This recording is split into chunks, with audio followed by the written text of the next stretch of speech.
Ya, memang tidak mudah, saudara, kondisinya karena kita tahu bahwa Malaysia adalah tujuan pekerja migran Indonesia yang terbanyak dari seluruh negara di dunia.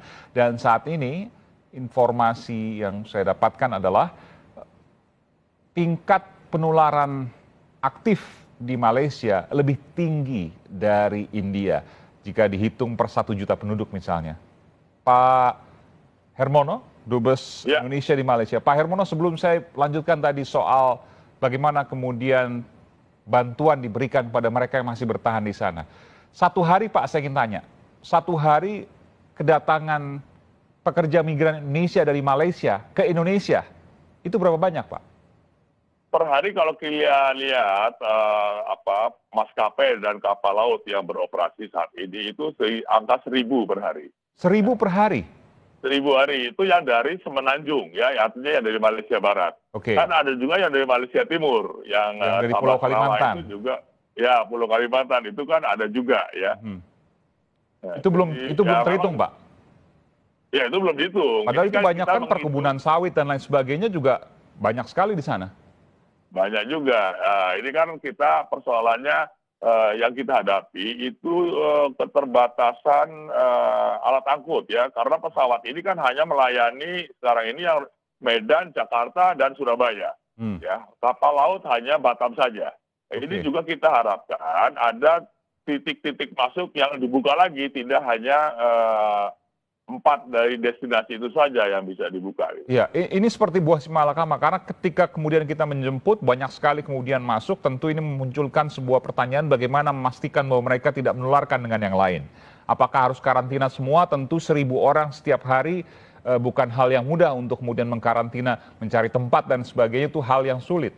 Meskipun juga bisa ketika menjemput misalnya menggunakan bantuan katakanlah TNI. Apakah itu mungkin? Saya kira itu belum menjadi opsi lah, ya.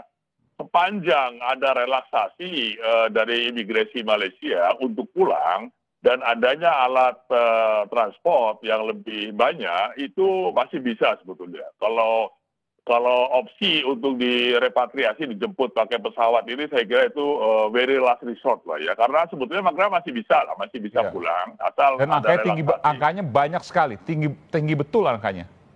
Iya, tidak mungkin itu dihandle sendiri oleh pemerintah, katakanlah, ya. Karena masyarakat itu sebetulnya masih bisa untuk pulang sendiri, hanya masalahnya ini kan exit permitnya ini habis gitu, ya, tertutup. Nah, ini yang kita minta kepada pemerintah Malaysia agar masa rekalibrasi ini ditambah, ya, diperpanjang tidak hanya sampai 30 Juni sehingga ada kesempatan orang lebih pulang lebih banyak lagi, ya. Saya harus tanyakan juga, Pak, bagaimana kemudian 1.000 orang per hari yang masuk ke Indonesia, pekerja migran Indonesia dari Malaysia, itu dipastikan mereka taat protokol kesehatan, mereka melakukan karantina. Bagaimana memastikan itu? Bagaimana Kedubes Indonesia di Malaysia berkoordinasi dengan pejabat di Jakarta atau mungkin daerah-daerah lain, Surabaya, Medan, Batam?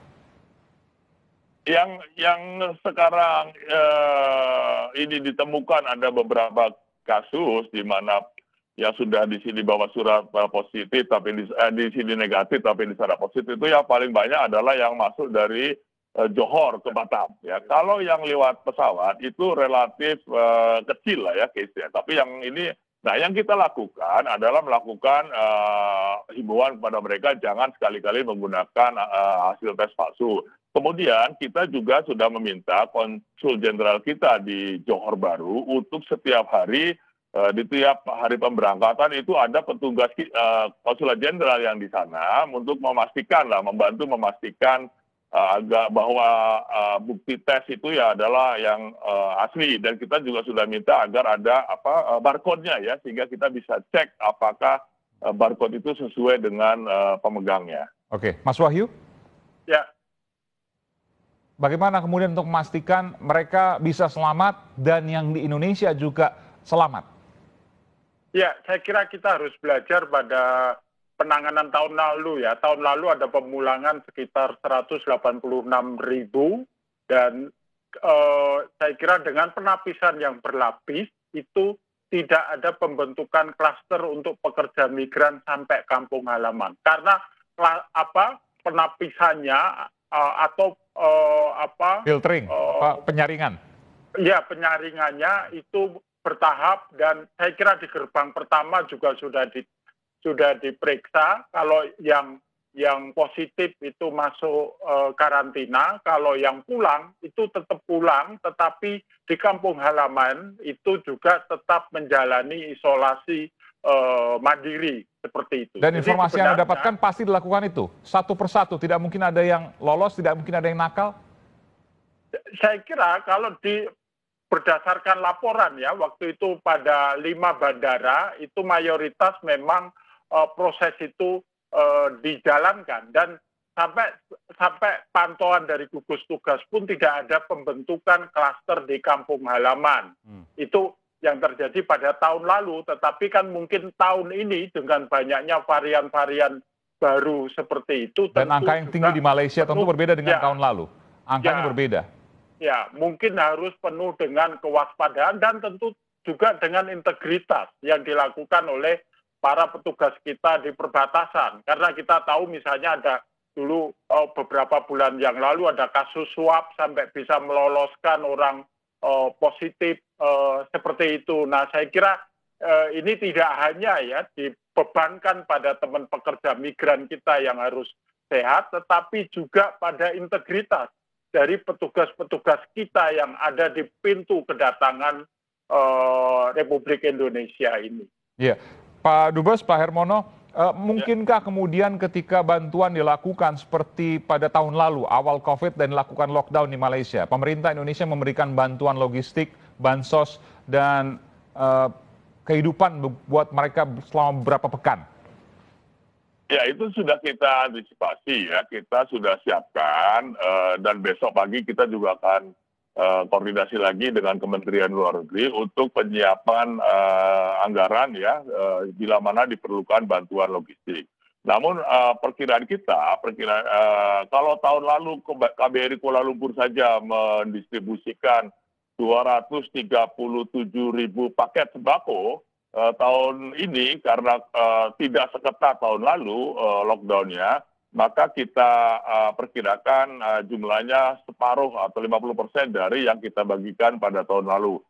Ditambah pula kan sudah sebagian banyak yang juga sudah pulang, sehingga kebutuhan tahun ini lebih sedikit. Dan juga tahun lalu itu kan kita tidak siap ya, ini kita tiba-tiba dikejutkan. Nah, sekarang ini kita lebih punya pengalaman lah ya untuk melakukan operasi sembako, dan kita juga sudah bekerja sama dengan beberapa ormas yang sudah siap untuk mendukung pendistribusian sembako itu bila mana suatu saat nanti diperlukan.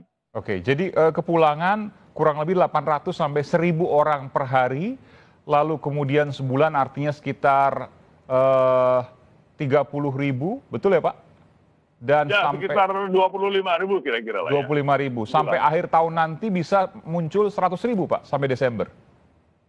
Ya, kalau kondisinya seperti ini, artinya ada tekanan untuk pulang itu seperti sekarang ini bisa mencapai angka itu ya. Tapi kan ini kita melihat tergantung perkembangan dari COVID ya. Kalau ekonominya mulai membaik, COVID-nya menurun, ya mungkin tidak sebesar itu.